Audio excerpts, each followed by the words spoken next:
अब ये हमारे पास छोटा सा न्यूमेरिकल है, इसे सॉल्व कर लेते हैं। सबसे पहले देखिए क्या कह रहा है कि इसका आप हमेशा डेटा निकाला करें। जैसे मैं हमेशा समझाती हूँ कि कोई भी क्वेश्चन आप पढ़ा करें, सबसे पहले उसका डेटा निकाल लिया करें, वो आपके लिए इजी रहेगा। तो यहाँ पर कह रहा है फोर्स ऑफ 15 न्यूटन। फोर्स हमारे पास कितनी है? 15 Newton. Max an angle.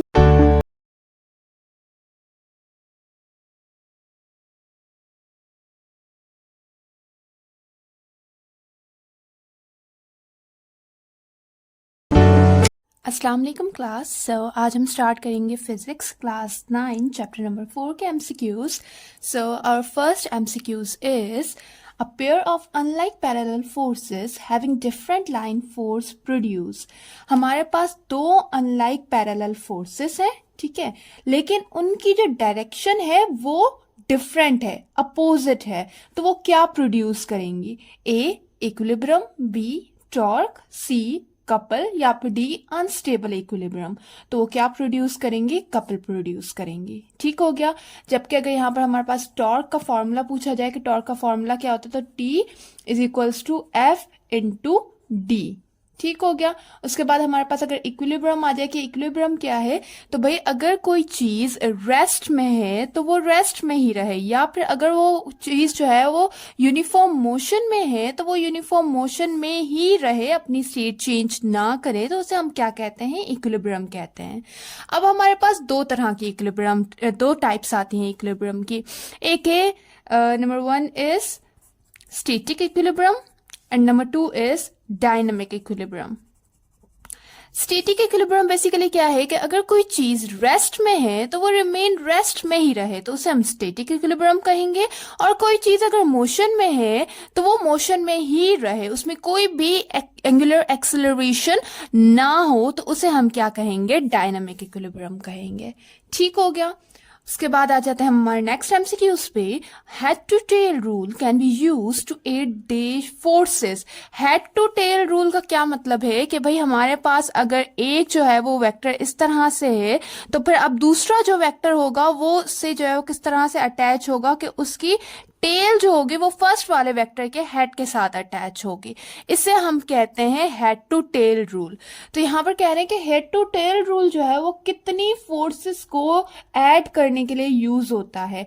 A 2, B 3, C 5, या फिर D एनी नंबर ऑफ। तो यहाँ पर हमारा कौन सा ऑप्शन करेक्ट होगा? D any number of. जितने भी नंबर ऑफ फोर्सेस हो हेड टू टेल रूल के थ्रू वो ऐड हो सकती हैं। उसके बाद आ जाते हैं third. A force of 15 Newton makes an angle of 60 degree with horizontal, it's vertical component will be. अब ये हमारे पास छोटा सा न्यूमेरिकल है, इसे सॉल्व कर लेते हैं। सबसे पहले देखिए क्या कह रहा है कि इसका आप हमेशा डेटा निकाला करें। जैसे मैं हमेशा समझाती हूँ कि कोई भी क्वेश्चन आप पढ़ा करें, सबसे पहले उसका डेटा निकाल लिया करें, वो आपके लिए इजी रहेगा। तो यहां पर कह रहा है फोर्स ऑफ 15 न्यूटन। फोर्स हमारे पास कितनी है? 15 Newton. Max an angle of 60 degree. Angle वो कितना बना रही है? 60 डिग्री का विद हॉरिजेंटल। ठीक है, ये एंगल किसके साथ बना? Horizontal. It's vertical component will be. अब हमें क्या फाइंड करना है? इसका वर्टिकल कंपोनेंट, मतलब Fy फाइंड करना है। अब यहां पर हमारे पास डेटा आ गया। अब आप लोगों ने फॉर्मूला सोचना है कि यहाँ पर कौन सा लग सकता है। तो हमारे पास वर्टिकल कंपोनेंट फाइंड करने का फॉर्मूला क्या है? Fy equal to F sine theta. अगर यहाँ पर हॉरिजेंटल कंपोनेंट फाइंड करने की बात की गई होती तो यहाँ पर हम साइन की जगह पर क्या लिखते? कॉस लिखते। ठीक हो गया। पर यहाँ पर हमारे पास वर्टिकल कंपोनेंट है तो हम क्या लिखेंगे? साइन। तो Fy is equals to F sine theta. अब यहाँ पर वैल्यूज पुट करें आप। F की जगह पर लिख दे 15, साइन का साइन आ गया, थीटा की जगह पर क्या आ जाएगा? हमारा एंगल दैट इज 60 डिग्री। अब यहां पर हमें साइन 60 की वैल्यू याद होनी चाहिए। यहाँ पर एक छोटा सा चार्ट हमारे बुक में ही दिया गया है, वहां से आप इजीली इसे याद कर सकते हैं। साइन 60 की हमारे पास वैल्यू क्या होती है? 0.866। अब इन दोनों को आप कर दे मल्टीप्लाई। चले से जल्दी से मल्टीप्लाई कर देते हैं। 0.866 और फिर यहां पर आ जाएगा ये हमारे पास 15। ठीक है, 5 6 30, 5 6 30, 30 में 3 प्लस किया तो 33, 5 8 40, 5 8 40, 40 में 3 प्लस किया तो 43, 5 0 से 0, तो यहाँ पर 5 4 आ गया। 1 6 6, 1 6 6, 1 8 8, 1 0 0। तो ये 6 6 प्लस 3 कितने हो गए? 9, 6 + 3 9 और 8 + 4 कितने हो गए हमारे पास 12। ठीक है, बन गया ये ऊपर, ये आ गया यहाँ पर 1। अब यहाँ पर पॉइंट देखिए कितने डिजिट्स के बाद है 1 2 3 1 2 3, तो यहाँ पर हमारे पास क्या आंसर आया 12.99। अब इसे राउंड ऑफ कर दे, 9 है तो इसमें 1 प्लस कर दे, तो हमारे पास क्या ऑप्शन कौन सा आंसर आ जाएगा 13। तो अब देखिए हमारे पास ऑप्शन में 13 आंसर है, जी हाँ है ऑप्शन नंबर सी। तो हमारे पास कौन सा ऑप्शन यहाँ पर करेक्ट होगा, option C, that is 13 newton. ठीक हो गया। उसके बाद आ जाते हैं फोर्थ पे, a body is in equilibrium when it has. Body कब इक्विलिब्रियम में होगी, जब उसके पास क्या होगा, A uniform speed, B uniform acceleration, C both A and B, या फिर डी जीरो एक्सेलरेशन। जब जो है कोई बॉडी इक्विलिब्रियम में होगी तो उसके एक्सेलरेशन क्या होगा, जीरो होगा। ठीक हो गया, याद रखिएगा ये बात।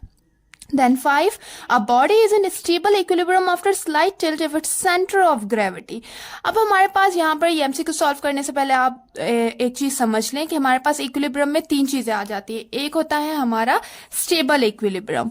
स्टेबल इक्विलिब्रियम से क्या मुराद है कि भाई जब कोई बॉडी जो है वो कहीं पर यहाँ पर जो है रखी हुई है, ठीक है, जब आप इसे थोड़ा सा मूव करें तो ये बॉडी वापस अपनी उसी जगह पे, उसी पोजीशन पे आ जाए, तो इसे क्या कहा जाता है, स्टेबल इक्विलिब्रियम कहा जाता है।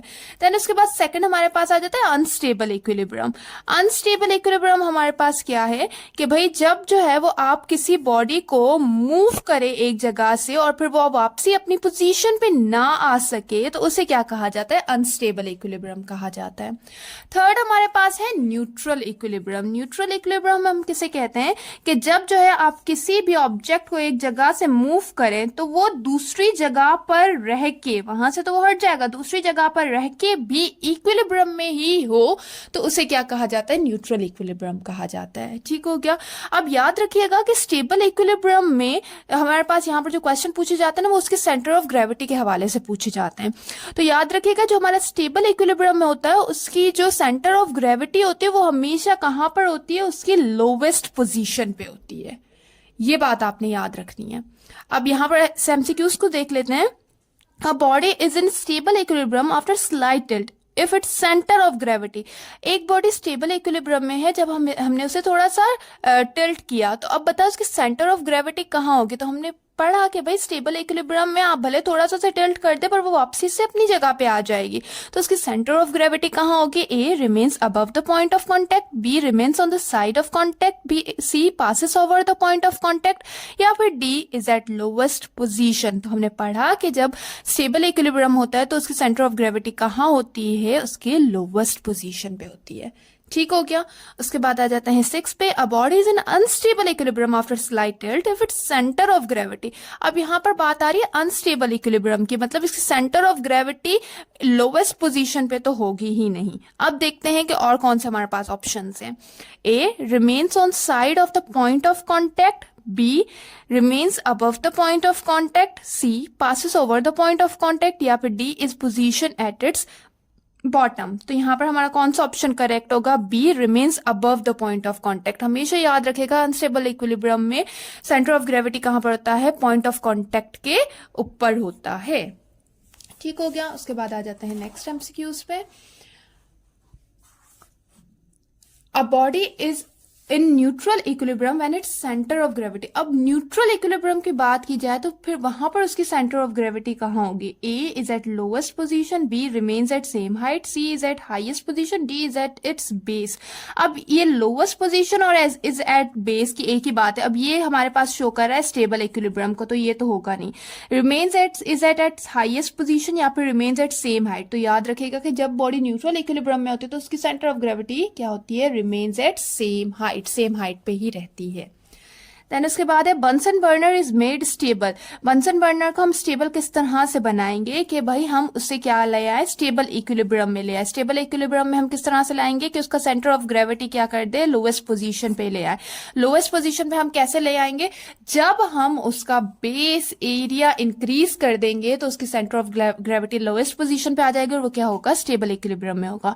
तो हमारे पास ऑप्शन है A increasing its length, length से कोई इफेक्ट नहीं पड़ेगा, इंक्रीजिंग इट्स मास कोई इफेक्ट नहीं पड़ेगा सी डिक्रीजिंग इट्स बेस एरिया को डिक्रीज कर देंगे तो फिर वो स्टेबल नहीं होगा। D increasing its base area, तो यहाँ पर कौन सा हमारे पास ऑप्शन करेक्ट होगा, D increasing its base area. जब हम उसके बेस एरिया को इंक्रीज करेंगे तो उसके centre of gravity lowest position पे होगा और वो क्या होगा, स्टेबल होगा। ठीक हो गया। Then 9, a tight rope walker carries a long pole. हम अक्सर देखते हैं कि भाई एक्रोबेट्स जो होते हैं हमारे पास, जो टाइट रोप के ऊपर चल रहे होते हैं, उनके पास एक तरह की जो ना स्टिक होती है, जैसे पकड़ के वो चल रहे होते हैं। तो उससे क्या होता है स्टिक पकड़ने से, तो ए इंक्रीजिंग हिज वेट, क्या उनका वेट बढ़ जाता है। B raise his centre of gravity, क्या उनकी सेंटर ऑफ ग्रेविटी बढ़ जाती है। C lower his centre of gravity, क्या उनकी सेंटर ऑफ ग्रेविटी कम हो जाती है। या फिर D keep his centre of gravity in fix position, क्या वो अपनी सेंटर ऑफ ग्रेविटी को फिक्स पोजीशन पे रखने की वजह से ही यूज करते हैं। तो यहां पर हमारा कौन सा ऑप्शन करेक्ट होगा, C lower his centre of gravity. वो अपनी सेंटर ऑफ ग्रेविटी को कम करने के लिए, ताकि वो क्या आ जाए, स्टेबल इक्विलिब्रियम में आ जाए, इस वजह से वो इस स्टिक का यूज करते हैं या फिर लॉन्ग पोल का यूज करते हैं। Then 10, stability of a racing car is increase. Stability of racing car किस तरह से इंक्रीज की जाती है, हमें अक्सर देखते हैं कि रेसिंग कार का जो बेस एरिया होता है ना, वो क्या होता है, ज्यादा हैवी होता है। किस वजह से, ताकि उसका सेंटर ऑफ ग्रेविटी क्या हो सके, लो हो सके। सेम वही बात जो बंसन बर्नर वाली आ गई। तो यहाँ पर हमारे पास कौन कौन सा ऑप्शन है, A increasing its height, B raising its centre of gravity, D decrease its width, या फिर D lowering its centre of gravity. तो वो किस तरह से स्टेबल रह सकती है रेसिंग कार, अपनी सेंटर ऑफ ग्रेविटी को इंक्रीज कर, stability of increasing car is increase. Stability racing car की इंक्रीज किस वजह से होती है, जब हम उनकी सेंटर ऑफ ग्रेविटी को क्या कर देते हैं, लो कर देते हैं। किस तरह से लो करते हैं कि उनका बेस एरिया हम क्या कर देते हैं, हैवी बना देते हैं। ठीक हो गया। यहाँ पर हमारा ये चैप्टर होता है खत्म। आई होप ये लेक्चर आप लोग के लिए बेनिफिशियल रहा होगा। आप लोगों से रिक्वेस्ट है कि अगर अब तक आप लोगों ने मेरे चैनल को सब्सक्राइब नहीं किया तो काइंडली कर दीजिए और वीडियो को लाइक जरूर कीजिएगा। नेक्स्ट लेक्चर में हम नेक्स्ट चैप्टर को डिस्कस करते हैं। थैंक यू, खुदा हाफिज।